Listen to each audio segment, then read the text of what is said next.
राधे राधे। श्री धाम वृंदावन में आपका स्वागत है।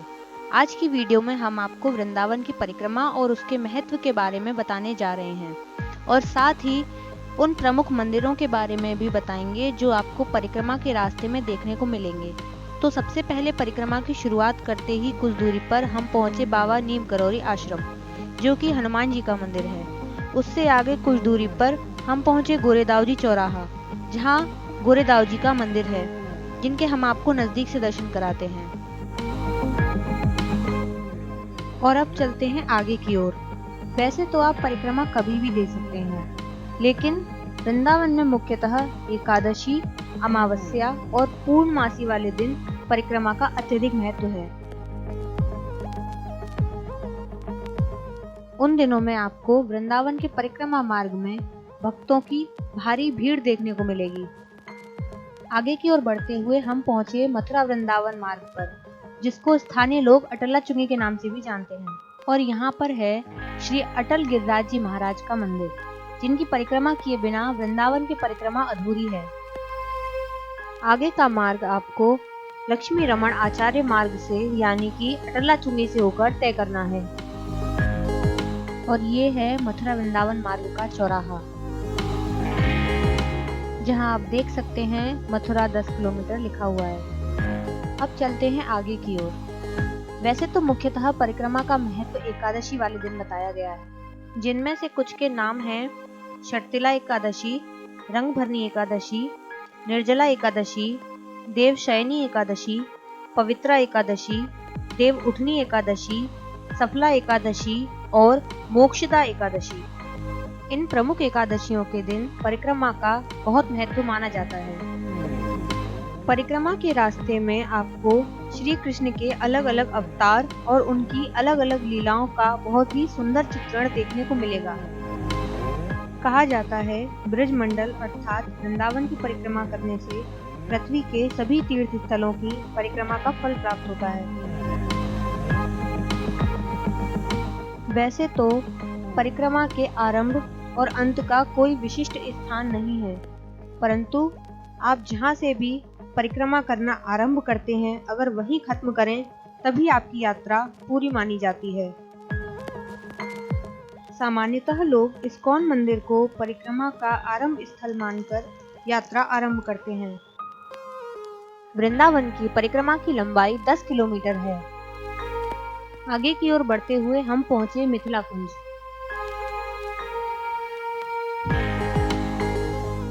वृंदावन की परिक्रमा को पंचकोसी परिक्रमा भी कहा जाता है, क्योंकि भविष्य पुराण में वृंदावन की परिक्रमा 5 कोस की बताई गई है, किंतु वर्तमान में वृंदावन की परिक्रमा 3.5 कोस की है। सामान्यतः वृंदावन की परिक्रमा करने के लिए 2.5 से 3 घंटे लगते हैं। याद रखें, अगर आप कर सकते हैं तो परिक्रमा नंगे पैर ही करें। जो वृद्ध हैं, 10 किलोमीटर नहीं चल सकते, वो रिक्शा, इलेक्ट्रिक बाइक या किसी भी वाहन की सहायता से परिक्रमा कर सकते हैं।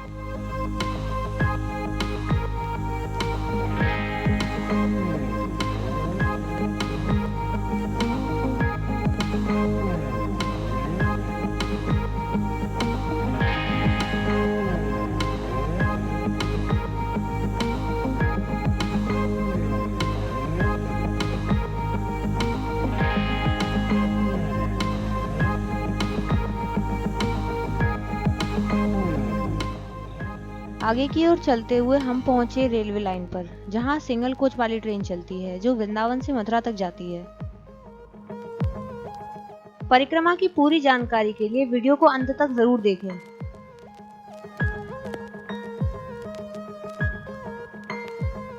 आगे की ओर बढ़ते हुए हम पहुंचे श्री कृष्ण कृपा धाम, जहां श्री कृष्ण और राधा की बहुत ही सुंदर और अद्भुत मूर्ति बनी हुई है।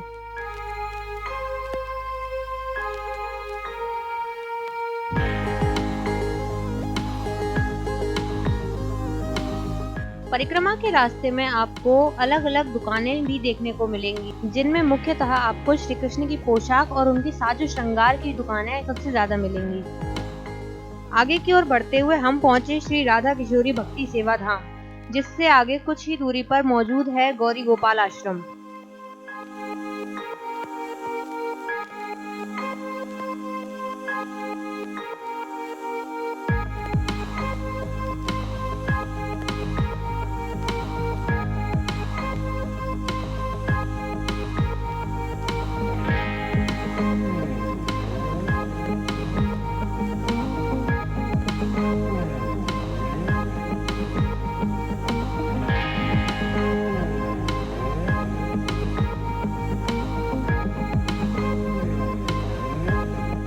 ये है गौरी गोपाल वृद्धाश्रम, जिसके ठीक आगे है गौरी गोपाल आश्रम, जहाँ के संस्थापक हैं अनिरुद्धाचार्य जी महाराज। यहाँ सुबह शाम निःशुल्क भोजन वितरण किया जाता है और सप्ताह के 7 दिन यहाँ भागवत कथा होती है। हम जब वहाँ पहुँचे तो कथा का समापन हो चुका था। आगे की वीडियो में आप देखिए गौरी गोपाल आश्रम के कुछ दृश्य।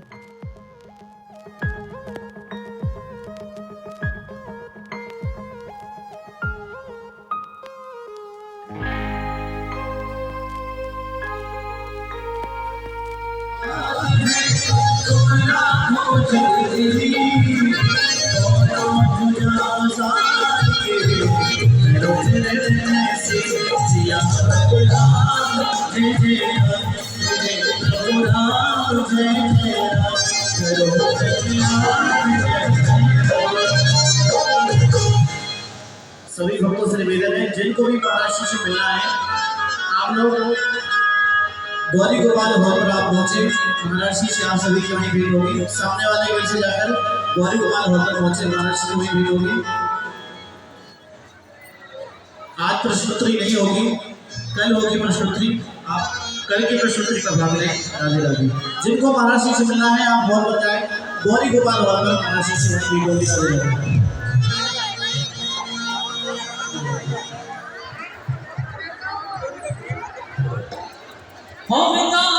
जाऊंगी सके बरसाने जाऊंगी और मेरे उठे रहती सकी वृंदावन जाऊंगी।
गौरी गोपाल आश्रम में भक्तों की भारी भीड़ देखकर आप यह तो समझ ही गए होंगे कि वृंदावन में भक्तों की और भगवान के प्रति उनके प्यार, समर्पण और भक्ति भाव की कोई कमी नहीं है।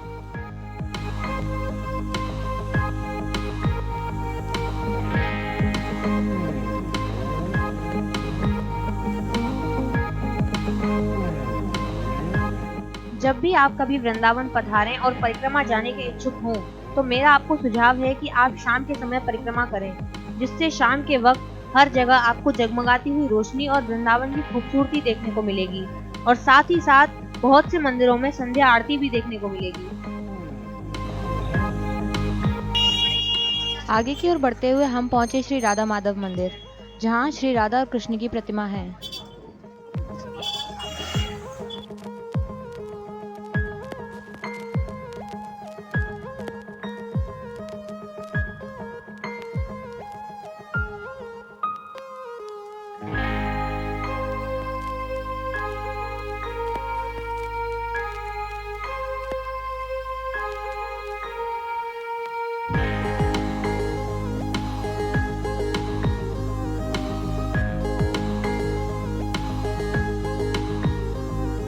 अब हम आ पहुंचे हैं रमण रीति पर, यानी इस्कॉन टेम्पल। यहाँ बाईं ओर जो रास्ता जाता है वहाँ है प्रेम मंदिर, माँ वैष्णो देवी मंदिर और लोटस टेम्पल।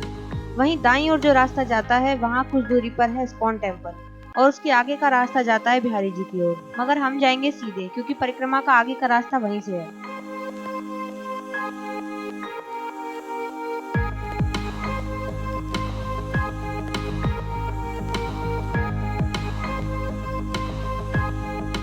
और आगे की ओर हमको मिले ये सड़क किनारे बैठे हुए टैटू आर्टिस्ट जो कि टैटू बना रहे थे। और इसके बाद हम चल पड़े आगे की ओर और यहाँ हमको मिली हमारे वृंदावन की आन बान और शान वानर सेना। वृंदावन की खूबसूरती इनके बिना कुछ भी नहीं है। आप जब भी वृंदावन आए तो वानर सेना से थोड़ा बच के रहें, वरना ये आपका चश्मा, मोबाइल और पर्स कुछ भी ले सकते हैं।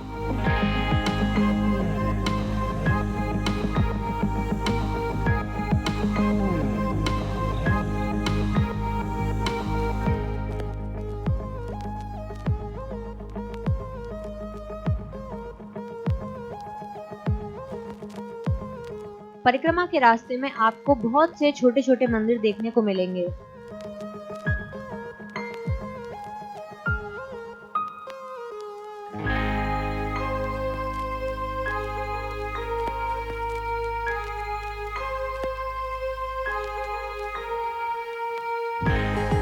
अब हम आ पहुंचे हैं कालीदह, जिसका रास्ता इस ओर से होकर जाता है।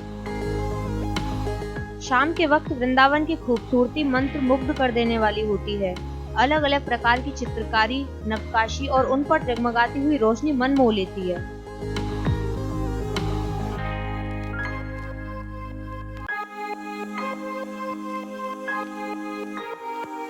और ये है श्री राधा मदन मोहन जी मंदिर, जो कि वृंदावन का सबसे हाईएस्ट पॉइंट है।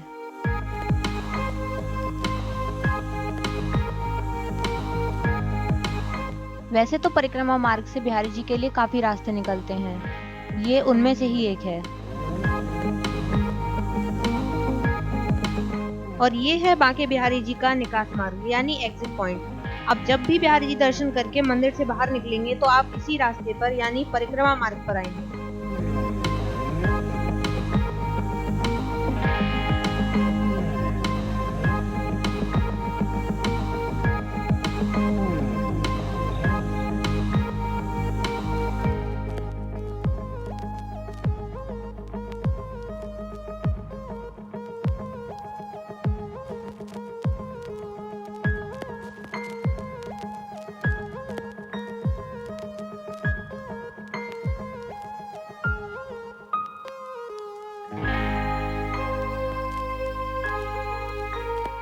अब हम आ चुके हैं यमुना किनारे। परिक्रमा का करीब 1 किलोमीटर का रास्ता यमुना किनारे से होकर जाता है। अब हम आ चुके हैं इमलीतला घाट पे, जहाँ से कुछ ही दूरी पर इमलीतला का मंदिर भी है, जिसे महाप्रभु जी की बैठक भी कहते हैं, जहाँ पर बहुत ही विशाल इमली का पेड़ है। और ये खूबसूरत दृश्य आप देख रहे हैं यमुना जी का, जहाँ पर यमुना जी में दियों का नजारा ऐसा है जैसे आसमान में चमकते सितारे। और ये है श्रृंगार वट, जिसे राधा रानी की श्रृंगार स्थली भी कहते हैं। और यहाँ से कुछ ही दूरी पर है श्रृंगार घाट। आगे के रास्ते में आपको यमुना किनारे बसे अलग अलग घाटों के बारे में भी पता चलेगा, जैसे ये है गोविंद घाट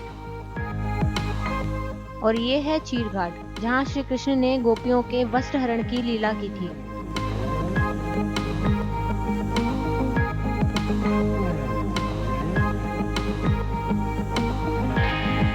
शाम के समय आप यमुना किनारे अलग अलग घाटों पर यमुना आरती का आनंद भी ले सकते हैं। आगे की ओर चलते हुए हम आ चुके हैं भ्रमर घाट पर।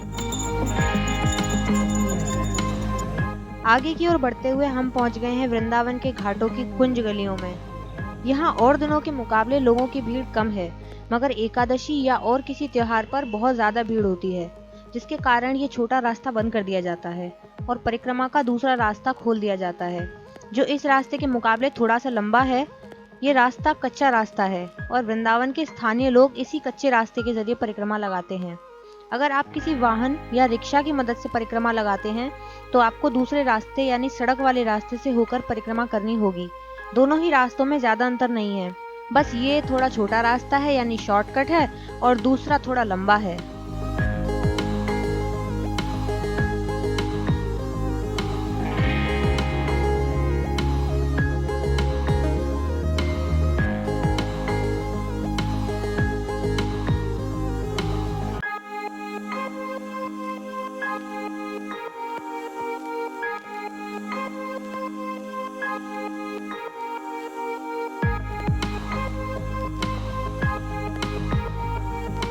अब हम आ चुके हैं केसी घाट पर, जो वृंदावन में सभी घाटों में सबसे बड़ा घाट है।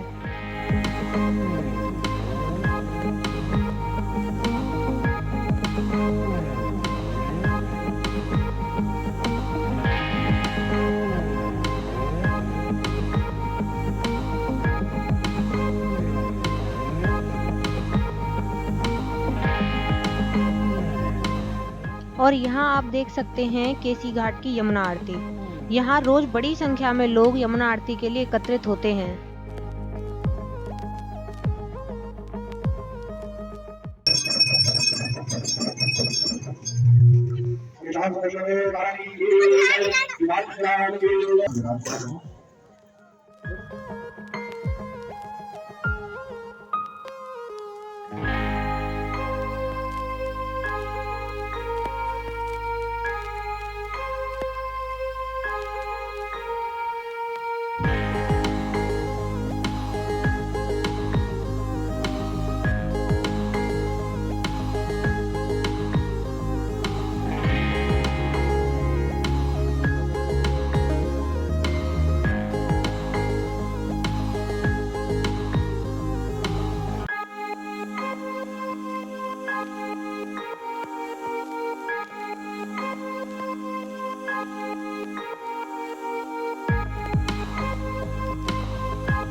और ये है श्री यमुना महारानी जी का मंदिर, जो कि केसी घाट पर ही है।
केसी घाट से बाहर आकर हम पहुंचे लव सेंटर। सच में लव सेंटर नहीं है, हमारे वृंदावन का गवर्नमेंट कॉलेज है एक, जिसका नाम है प्रेमा विद्यालय इंटर कॉलेज। तो इसको यहाँ के बच्चे सारे लव सेंटर बुलाते हैं, ज़्यादा सीरियस मत लेना।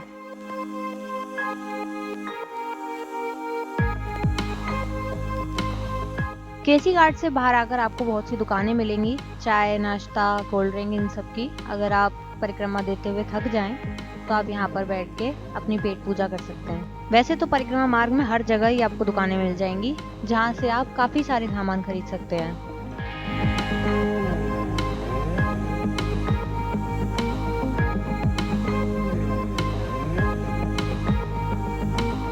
केसी घाट से कुछ ही कदम की दूरी पर है सुदामा कुटी मार्ग।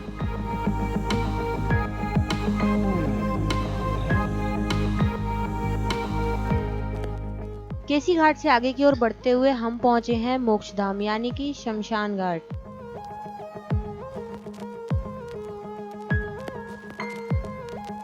आगे की ओर बढ़ते हुए रास्ते में हमने देखा कि श्री जगन्नाथ मंदिर के सामने कुछ लोग गरीबों को कंबल बांट रहे थे, जो कि सच में बहुत अच्छा काम है।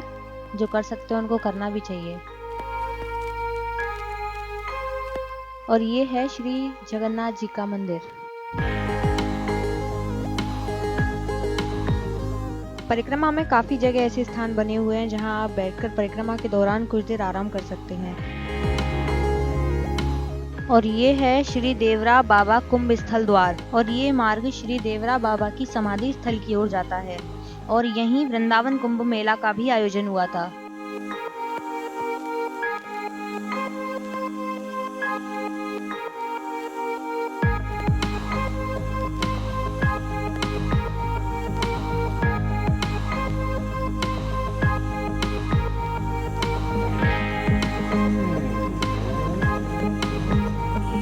अब हम आ चुके हैं परिक्रमा के सबसे मुख्य स्थल पर, यानी श्री श्यामकुटी आश्रम पर। मान्यता है कि श्यामकुटी आश्रम के अंदर के मार्ग से की हुई परिक्रमा ही पूर्ण मानी जाती है, या यूं भी कह सकते हैं कि श्यामकुटी आश्रम परिक्रमा का ही एक भाग है।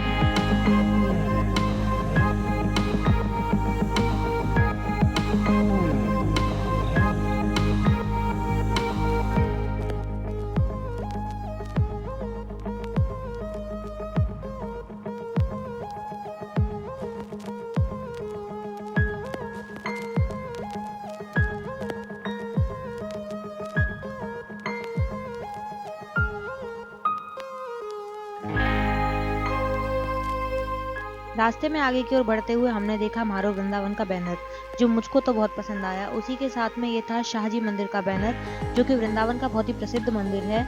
और उसके साथ में था ये किसी दुकान का बैनर, जो कि मुझे नहीं पता। और उसके पास था यमुना जी में नाव का बैनर।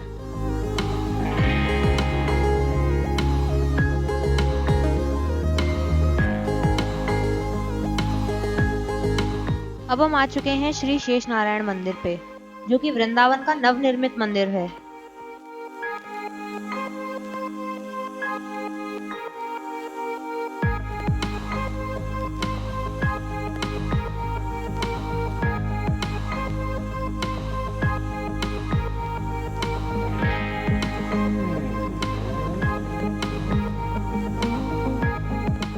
श्री शेष नारायण मंदिर से बाहर आकर कुछ ही कदम की दूरी पर जो ये द्वार देख रहे हैं, वह श्री चामुंडा देवी मंदिर का द्वार है।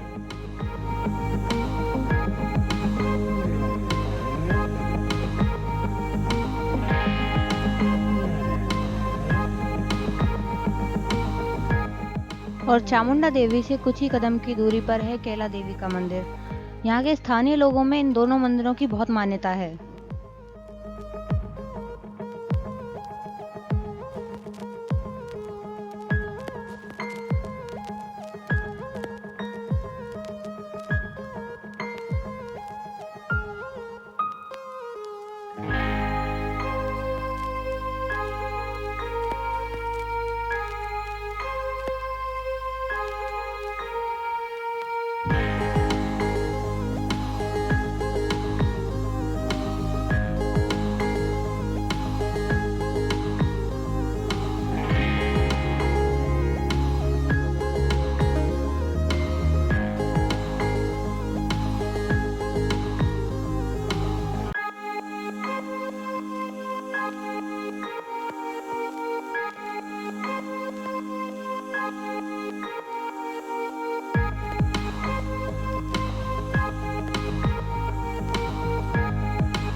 अब आ गए हैं हम परिक्रमा की समाप्ति की ओर। आपको वीडियो पसंद आया हो तो वीडियो को लाइक, शेयर और चैनल को सब्सक्राइब जरूर करें।